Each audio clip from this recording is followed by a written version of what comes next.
Je vous propose de débuter par, par le dernier, teaser qui est sorti. On en a parlé dans la spoiler room, mais, on peut refaire un petit tour là-dessus parce que, je peux vous donner deux trois trucs, dont j'ai parlé, dans ma vidéo. Mais, bon, évidemment, je peux pas vous montrer les images parce qu'il est encore, exclusivement au cinéma et donc pas dispo sur internet.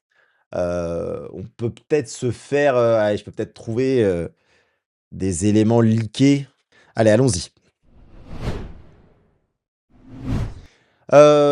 Donc le premier first look, of the teaser, of the, Doomsday, qui est sorti, en premier temps toujours par notre petit leaker français qui s'est fait un petit nom, qui est sûrement un projectionniste dans sa salle de cinéma ou son propriétaire de son cinéma pour pas avoir de problème, à qui apparemment tous les scoopers, même US, font font de la lèche pour avoir les images, ce qui est assez rigolo. Donc je vous disais, le premier teaser, donc le 4e teaser, de Doomsday est sorti et qui nous montre la rencontre entre, les, Wakandais, les Talokan et les 4 Fantastiques.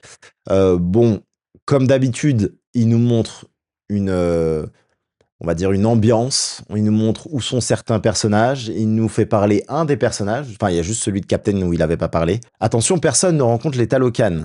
Non, non, non, bah là, non, mais attendez, on va analyser ça, bien sûr que si. Oui, il les rencontre pas directement, mais en fait, il y a qu'une rencontre, si vous voulez, à ce moment-là. Et tout ça ne va pas s'arrêter avec une rencontre entre les Wakandais et Ben Grimm, hein, ça a pas trop de sens. Qu'est-ce qu'on voit en gros ici? On avait des rumeurs, autour du fait que, c'était Shuri qui allait, se rendre compte de la première incursion, hem et qui, allait, contacter la plupart des héros sur Terre pour pouvoir les tenir au courant de la situation. Ça fait totalement écho à ce qui se passe dans les comics, puisque dans les comics, c'est, T'Challa qui découvre en premier une incursion où, en gros, il est dans la forêt en train d'éduquer, des futurs, enfin, des futurs adultes Wakandais. Il y a un espèce de rite de passage et d'un seul coup, ils entrent dans une bulle parce que dans les comics, la manière dont une, incursion est révélée, c'est qu'elle n'est pas, visible au grand jour. Tu dois rentrer dans une espèce de bulle et d'un seul coup, tu vois une autre planète en face de toi et c'est très compliqué dans les comics. Il y a plusieurs types d'incursions. Et en gros, de cette planète, il voit que la planète, elle explose, il voit qu'il y a des soldats qui en descendent.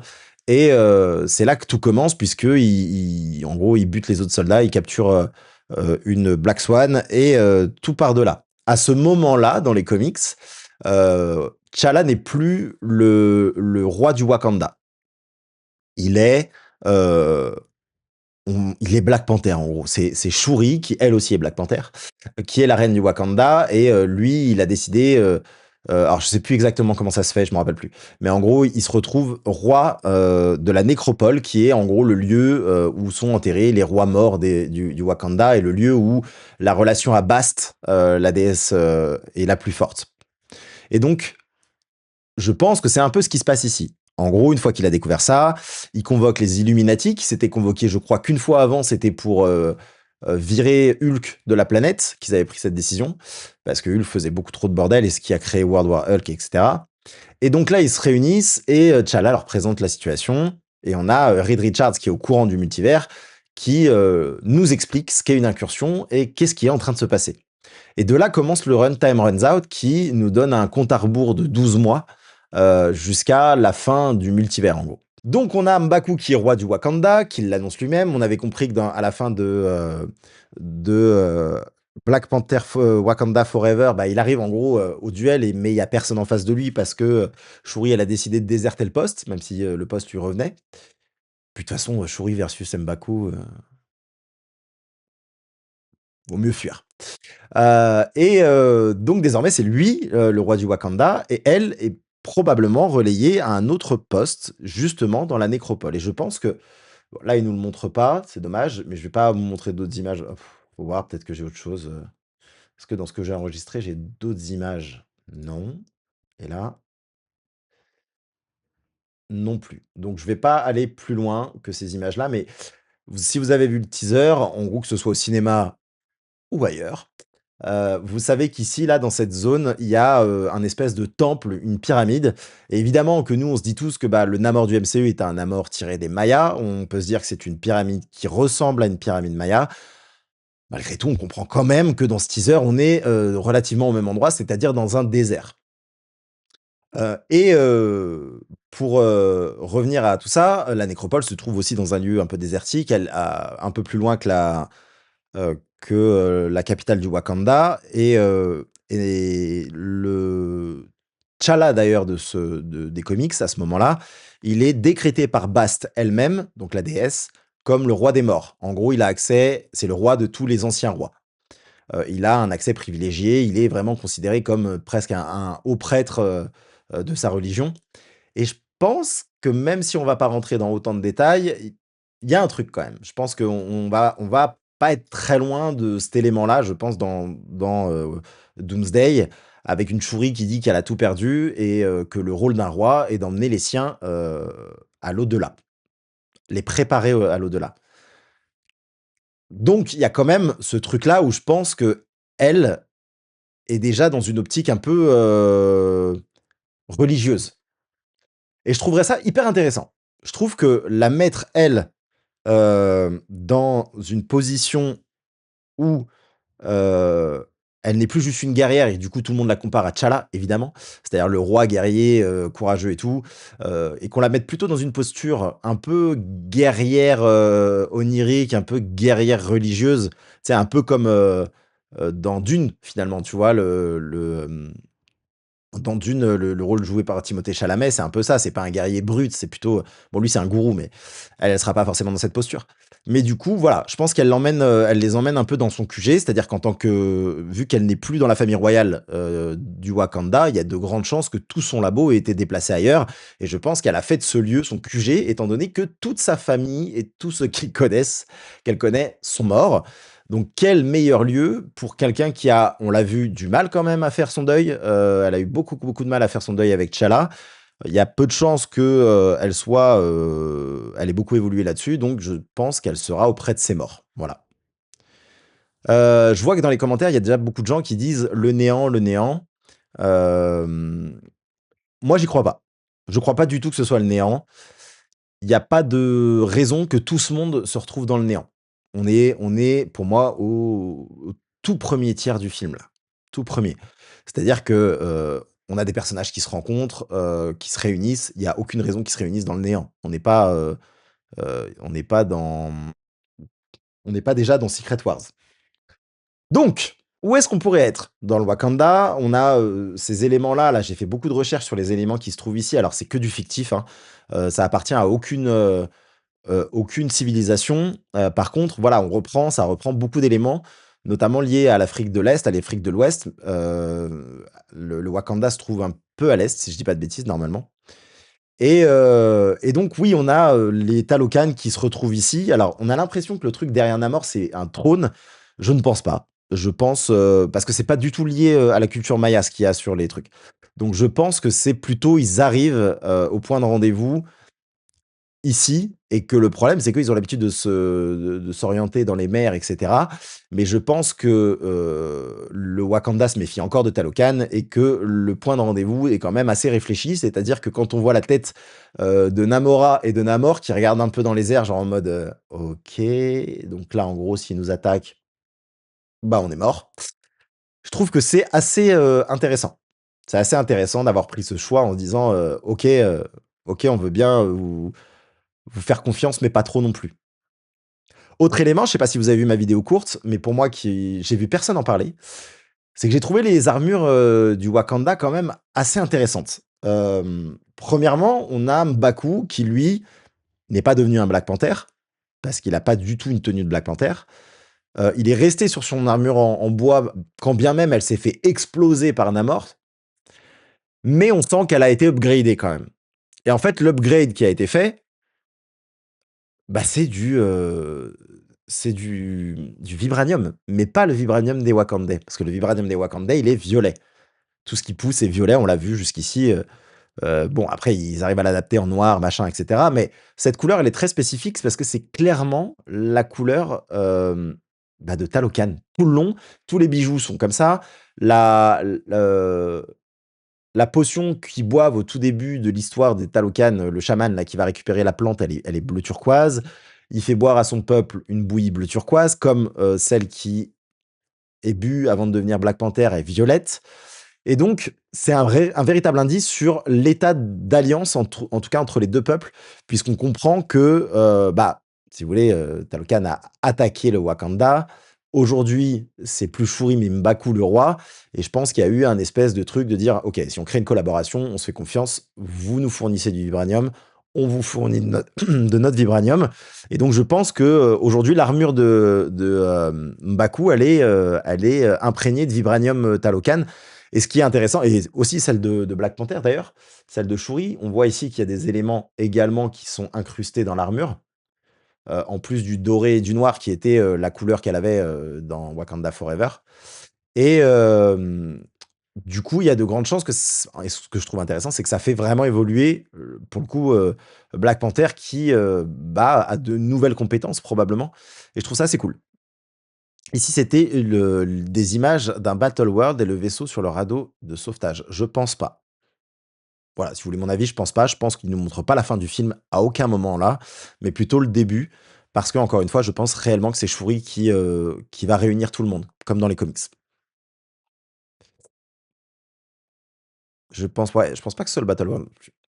Donc, très intéressant. Très, très intéressant.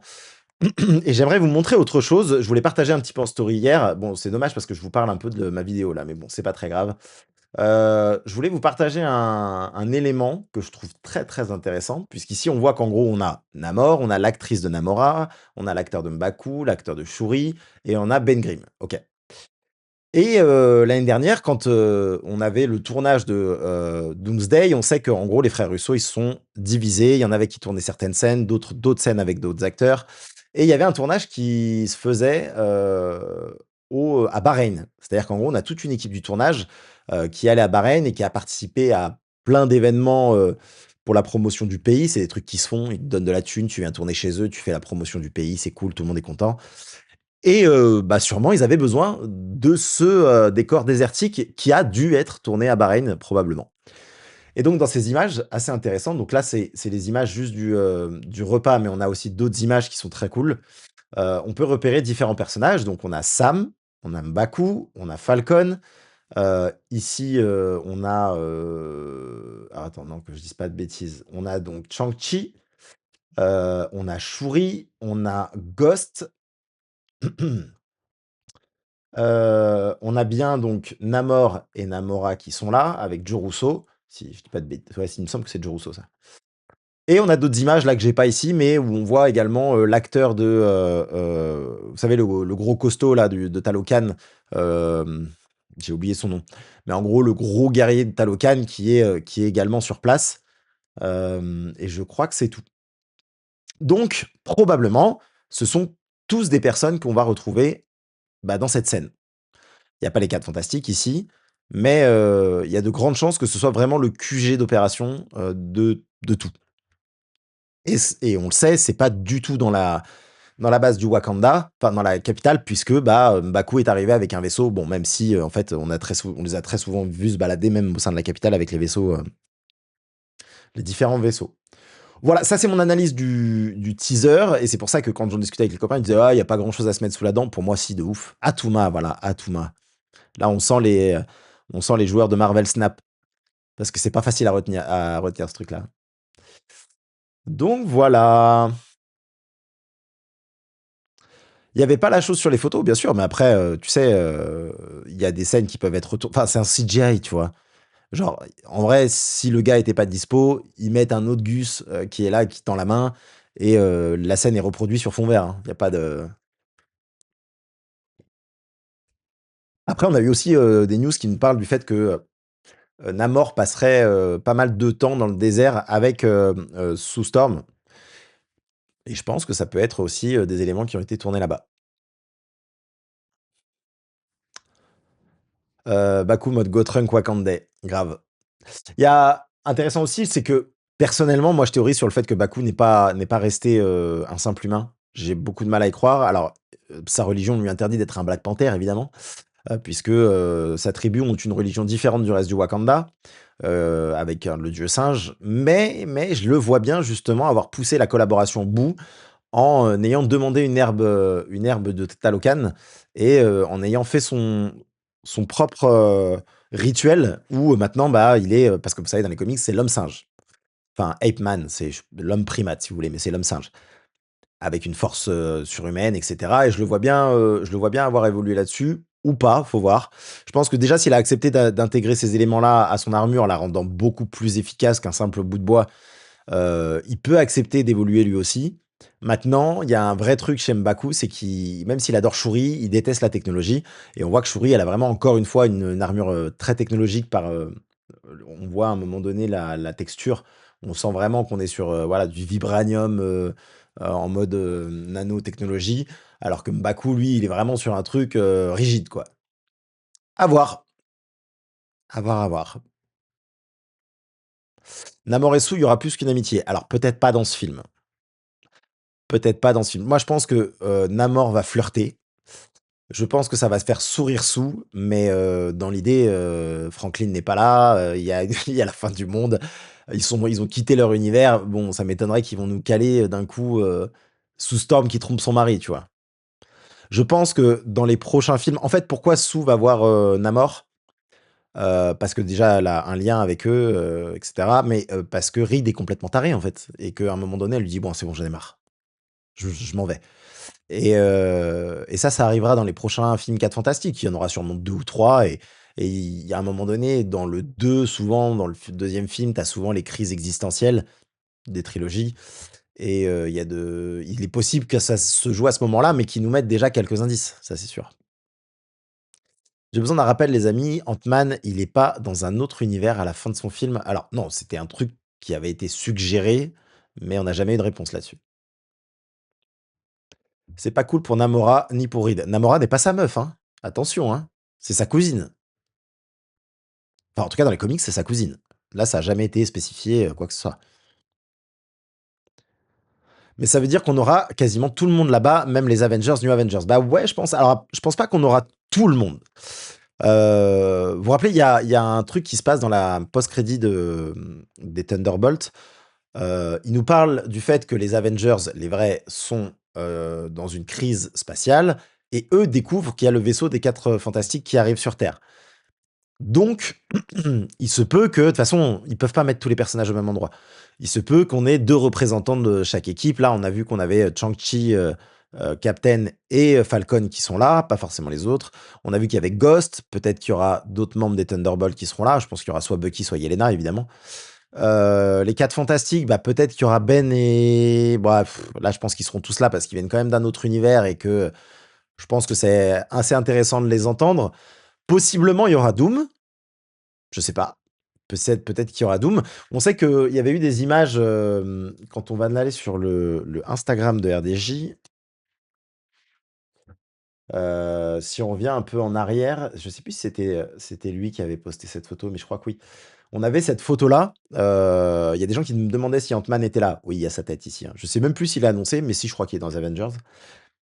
Ça, on est à Pinewood, on n'est pas, dans le désert, mais sur le même tournage, en tout cas, il y avait Thor, il y avait Gambit, il y avait, Shang-Chi, Ant-Man, donc RDJ, La Chose, la Femme Invisible, M'Baku et Sam et ils s'étaient un peu réunis pour aller, visionner les Thunderbolts justement, mais voilà, ils étaient tous à Londres à ce moment-là.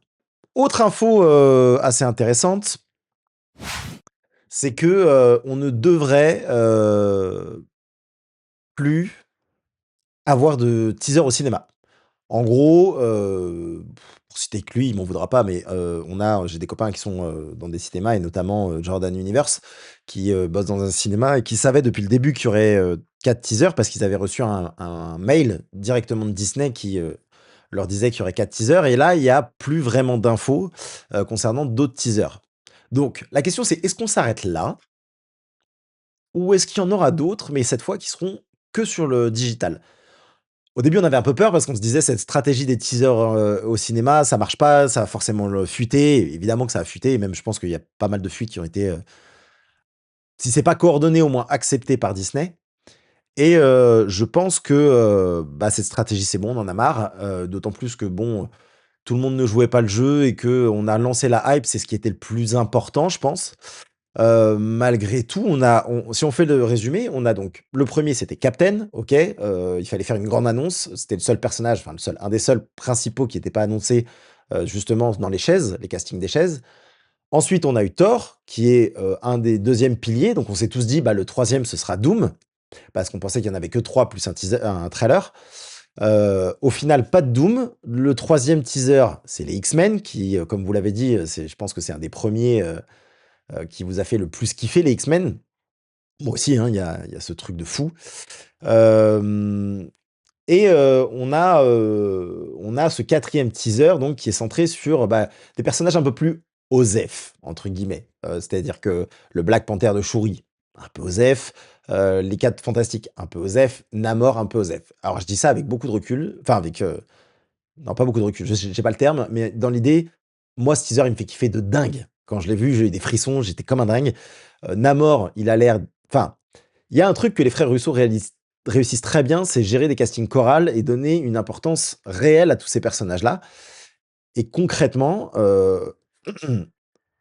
tous les personnages qui ont été un peu ratés, on le voit, Thor, d'ailleurs, j'ai vu un truc passer assez rigolo qui c'est Taika Waititi, je crois, sur, X qui dit: «Oui, clairement, Thor est le film le plus éclaté que j'ai fait» et il dit, «C'est celui que j'ai écrit, enfin le plus nul à chier», il le reconnaît enfin. Et ben, on sent que Thor là, ne serait-ce que dans le jeu de la voix, mais ils arrivent à le réiconiser en 2 secondes. Bah, Captain, on a envie de le voir. Les X-Men, enfin, je veux dire, Scott Summers, on l'a toujours vu comme nul au cinéma, nul. Même sa version jeune, il est nul. Tu sais, c'est des victimes à chaque fois, ça m'énerve alors qu'on parle de Scott quand même. Non, mais attendez, je vais revenir. Je dis pas qu'ils sont OSEF les 4 Fantastiques. Ce que je veux vous dire, c'est que par rapport au grand public, ce quatrième teaser a moins de résonance. Moi, en tant que fan, je suis comme un dingue. Donc Scott, ils arrivent à en faire un truc de fou. Même Magneto, la voix, elle est incroyable. Et moi, Shuri, ici, j'ai envie de la voir. Alors que vraiment, c'était un personnage, je me disais: «Bah, je m'en tape», tu vois? Je m'en tape. Non, là, j'ai envie de la voir. Et Mbaku aussi, j'ai envie de le voir. Namor, j'ai envie de voir ce qu'ils vont en faire. Namor, il est sympa c'est le meilleur point de Wakanda Forever que j'aime pas trop, même s'il se regarde bien. Mais Namor est le meilleur personnage et d'ailleurs, même moi, quand ils avaient annoncé qu'ils allaient en faire, une figure, Maya, ça me faisait un peu chier et en fait, ce qu'ils en ont fait, c'est génial. Franchement, c'est trop cool. C'est trop, trop cool. J'aime trop cette version. Hem donc j'ai vraiment envie de voir un Reed, géré par les Russos parce que les Russos sont capables d'iconiser n'importe qui et c'est incroyable, mais aussi de le briser n'importe qui, hein. On a quand même Hulk qui est devenu, éclaté, avec eux. On a, Thor qui est devenu Fat Thor, même si moi je l'aime bien Fat Thor, je vais pas vous mentir. Je trouve que c'était, le bon truc. Donc voilà. Bon, qu'est-ce que vous en pensez les gars? Qu'est-ce que vous pensez de ce teaser? Dites-moi, posez-moi vos questions, on en parle, qu'est-ce que vous en pensez? Je reviens un petit peu, tiens. Logan et Deadpool, petite place via le TVA? Ouais. Ouais, ouais, ils auront clairement une place et je pense que ce sera même Logan, Deadpool. C'est pas je pense, j'en suis sûr. Logan, Deadpool et Tobey Maguire. Clairement. Je ne vis que pour la rencontre entre la chose et Red Guardian.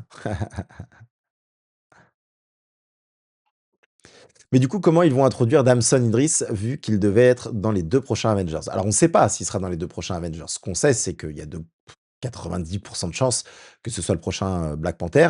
Après, c'est bien qu'on ne sache pas tout les gars quand même. Là, c'est intéressant comme je vous disais, on peut enfin analyser, des vraies images et pas juste, des rapports, donc c'est déjà mieux. Parce que les rapports, on sait que ça change tout le temps. Par exemple, bon, on en parlera après de ça, mais il y a un il y a des influenceurs, enfin des insiders très connus qui disent que, Avengers Doomsday serait un énorme bordel, et c'est normal parce que le film a encore plusieurs mois de reshoot. Donc en gros, là, ils ont du matos, ils sont dans le film le plus ambitieux, mais on en reparlera encore après et dans l'idée, ils sont là à se poser la question: «OK, ça marche, ça marche pas, ça marche, ça marche pas» et donc il y a plein de personnages qui vont encore évoluer. Il y a des personnages qui seront là et qui étaient pas là. Enfin, il y a plein de trucs qui vont être retournés. Donc ça, il y a aucun problème. Donc Damson Idris, on verra. On verra. Peut-être que ce sera un personnage multiversel, un variant, peut-être que je sais pas. J'en ai aucune idée. C'est vrai que le film ferait 3 heures et 45 minutes? Non, c'est totalement bidon. En gros, ce qui s'est passé ici, avec cette source, Filmify, je préfère vous le dire, je l'ai répondu, enfin, je vous ai dit fake en story, Mais j'ai répondu en privé à un mec, avec qui, on a discuté et c'est-à-dire qu'en gros, Filmify, que je connais pas du tout, qui nous dit ça, et qui nous met Nexus Point News en source et on se dit: «Bah, trop bien». Sauf que, bon déjà, il n'existe plus, tant mieux. La vraie source, c'est Nexus Point News, pas Points au pluriel. Et donc, en fait, il avait créé un faux compte à côté avec 3 abonnés pour légitimer sa news. Alors, c'est vraiment comment se décrédibiliser en 1 seconde 12. Ridicule. C'est ridicule. Bref. Donc, non, c'est pas vrai. Ça va faire 1 mois, que Avatar est diffusé. Maintenant, ça sert plus à rien de diffuser maintenant. Ouais, ouais, clairement, que Avatar est au ciné, pardon. Ouais, clairement, de toute façon, tu vas pas forcer les gens à aller, repayer des places. Enfin, tu peux le faire pour 4 films, c'est énorme, mais pas 15. Si, on peut le faire pour 15. Non, non, mais de toute façon, oui, personne va retourner au cinéma maintenant voir, ces trucs-là. Donc, c'est logique que maintenant, ils passent à une diffusion 100 en ligne. Tout le monde est au courant qu'ils font ça. Tous les mardis, 15 h en France, tu ton nouveau teaser, voilà. Est-ce que Doom va être le pote avec Loki? Je ne pense pas. Après, non, c'est possible, je ne vois pas ce que ferait Namor et son peuple dans un endroit désertique où il n'y a pas d'eau. Bah, genre, ils veulent être associés au Wakanda, tout simplement. Et puis, bah, si le monde disparaît, le leur aussi. Enfin, de toute façon, c'est ouais, enfin, si, si, c'est logique.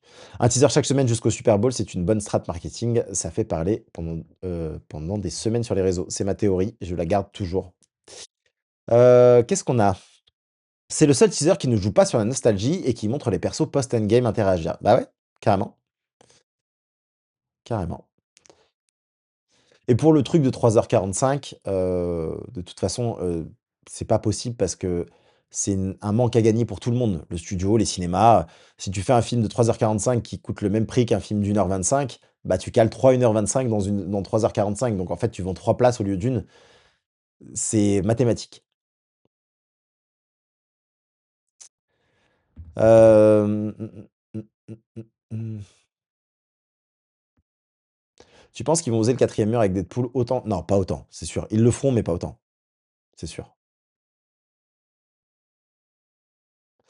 Logan, Deadpool, Spidey, si ça arrive pas, grosse déception. Attention les amis, n'allez pas au cinéma avec vos trucs de: «Si j'ai pas coché mes 10 cases, c'est un film de merde». Non, comment ça, c'est un des trucs qu'on vous dit à chaque fois. Même moi, ma vie, c'est de faire des théories. À aucun moment, je vais dans le film en disant alors que, tu vois, je pourrais dire: «Bah, je vais voir le film, il faut qu'il y ait ma théorie dedans, sinon je passe pour un con». Même pas, je vais voir le film et si j'ai tort, bon, ça me fera un petit peu chier, mais si j'ai tort et que je suis 100 surpris, mais oh le kiff!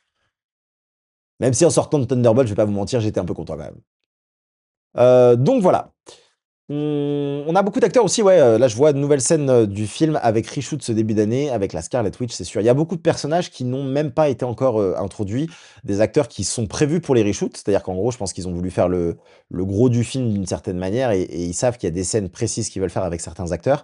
C'est notamment le cas de Teyonah Parris, qui, joue, Monica Rambeau, qui, bah, elle, on est obligé d'avoir, son rôle puisque c'est elle qui a créé plus ou moins la première incursion, je pense, dans le 616 sûr, et je pense aussi dans l'univers des X-Men. Elle va avoir un rôle majeur, enfin, je sais pas si tout au long, mais en tout cas, c'est peut-être une des raisons pour laquelle ils vont aller, dans cet univers-là, de l'univers des X-Men. Donc bon, oui, il y a de grandes chances que, il y a plein d'autres acteurs dont on n'a pas entendu parler jusqu'ici qui feront leur reshoot à ce moment-là.